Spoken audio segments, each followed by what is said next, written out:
তারা কাঁদে, কিন্তু আপনকে চোখের পানি দেখায় না, চোখের পানি লুকিয়ে কাঁদে।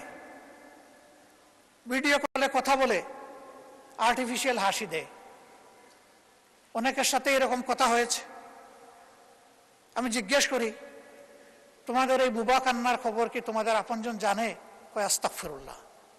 আমার বিনয়ী অনুরোধ, এই ভাই বোনগুলোকে যেন আমরা টাকার মেশিন হিসাবে না দেখি। আমি এটা বলছি না যে তারা না হলে আমাদের দেশ চলবে না, তবে আমি এটা জোর দিয়েই বলছি, তারা হলে এই দেশটা আরো ভালো চলবে। আরো যেখানে ভালো চলবে সেখানে আমরা কেন তাদেরকে উপেক্ষা করব? আমি অনেকগুলো সংসদে অংশগ্রহণ করার সুযোগ পেয়েছি। কোনো বিরোধী দলের নেতাকে কোনোদিন কোনো প্রস্তাব দিতে দেখিনি কোনো সংসদে। এই প্রস্তাবটি জনকল্যাণের জন্য আপনি দিয়েছেন, সেই জন্য আপনাকে ধন্যবাদ জানাই। দেশের কল্যাণে এই বক্তব্য কাজে লাগবে। আপনি ইউ টেক ইউর টাইম, আপনি যুক্তিসঙ্গত যতক্ষণ লাগে আপনি বলুন। ধন্যবাদ মাননীয় স্পিকার। এই বিষয়টা আমলে নিয়ে হাউসে আলোচনার সুযোগ দেওয়ার জন্য আমি আরেকবার আপনাকে আন্তরিক অভিনন্দন জানাচ্ছি। এ পর্যন্ত যে কয়েকজন মাননীয় সংসদ সদস্য কথা বলেছেন, তারা আমাদের সকলের প্রাণের কথাগুলোই বলেছেন। এই জন্য আমি তাদের সকলকে আন্তরিকভাবে ধন্যবাদ জানাচ্ছি। বিশেষ করে মনিরুল হক চৌধুরী সাহেব যারা বক্তব্য রেখেছেন, তাদের সবার মধ্যে উনি বয়োজ্যেষ্ঠ, কিন্তু ওনার কথার মধ্যে গরম এবং নরম প্রচুর রস ছিল। তিনি তার রসের মধ্যে আলোচনাটাকে হারিয়ে ফেলেননি, বরঞ্চ রস দিয়ে ফুটিয়ে তুলেছেন। এটা তার আর্ট। এই জন্য তাকে বিশেষভাবে আমি ধন্যবাদ জানাচ্ছি।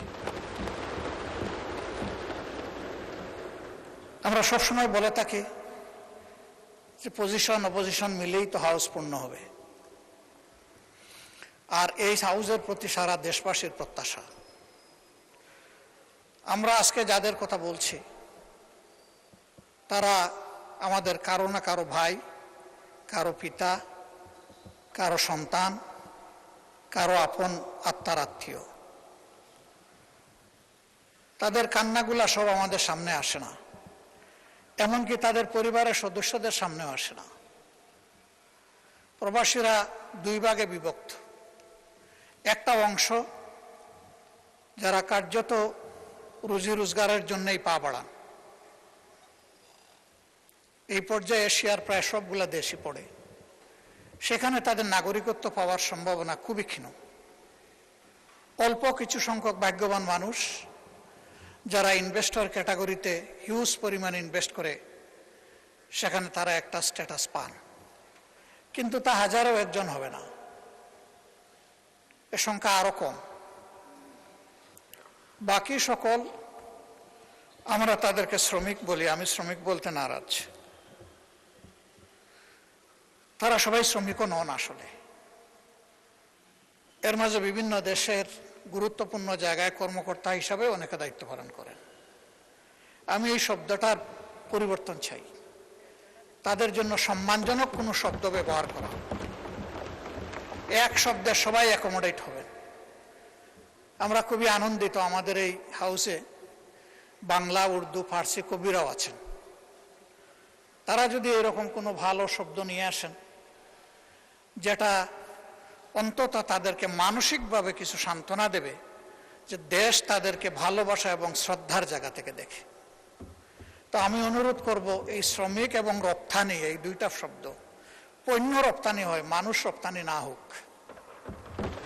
এটাকেও একটা সম্মানজনক জায়গায় আমরা নিয়ে যাই। মাননীয় স্পিকার, যারা বিশেষ করে পশ্চিমের দেশগুলোতে যাচ্ছেন, তারা সাধারণত ফিরে আসার নিয়তে যান না। তারা যান সেখানে থেকে যাওয়ার নিয়তে। এর মধ্যে দুইটা ক্লাস, একটা স্রেফ ভাগ্য অন্বেষণে, আর একটা তারা জ্ঞানের অন্বেষণে। জ্ঞানের অন্বেষণে কারা যায়? দুই ধরনের মানুষ। যাদের ফিনান্সিয়াল এবিলিটি আছে পিতামাতার, তাদের সন্তানরা যায় নিজ দায়িত্বে নিজ খরচে। আর যাদেরকে আল্লাহ তাআলা চমৎকার মেধা দিয়েছেন, মা বাপ গরিব, তারা